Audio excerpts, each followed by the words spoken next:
There are several million Americans, at least in the United States, who refer to themselves as preppers or survivalists.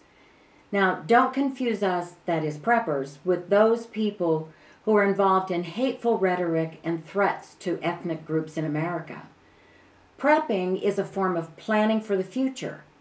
But unlike your usual everyday planning, preppers plan for what living conditions will be like in the event of a crisis that affects our ability to provide adequate and safe food, water, and security for our families.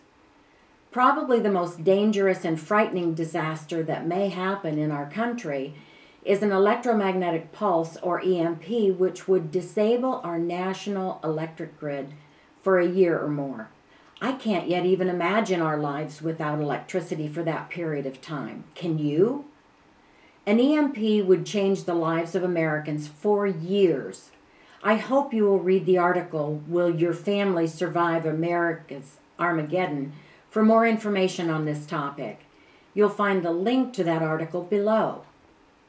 Crazy becomes insightful when you realize we, preppers that is, know you think we're crazy, but we still worry about your well-being.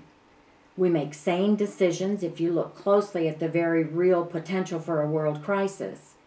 We don't know what will happen, but we plan for what could happen. We pray for the best, but plan for the worst. We are not all rednecks, campers, hunters, or outdoors people. Most of us are urban dwellers with families and jobs. We don't advertise the fact that we are preppers. We store food and water to save our family, not to support our neighborhood. That said, preppers are typically more than willing to help anyone seeking information and guidance to begin preparing for their own future. We stay attuned to world events and take the threats of Iran, North Korea, and ISIS seriously. Oh, and don't forget Russia and China. They hate us too. We are not as crazy as many of the world's leaders. Preppers will, in times of crisis, defend their family and friends. It's too late to acknowledge our insightfulness when something we all know about hits the fan. Look, we're not trying to recruit you, just educate you enough for you to begin setting some type of survival plan in place for yourself. If you'd like to begin learning about preparing for a future crisis, get our free booklet, Preparing for America's Armageddon, which should be very helpful. The booklet describes the potential crisis facing America and how to start planning to protect your family. There is a link to this great resource below. I hope you'll consider what dangers lie ahead for you and your family.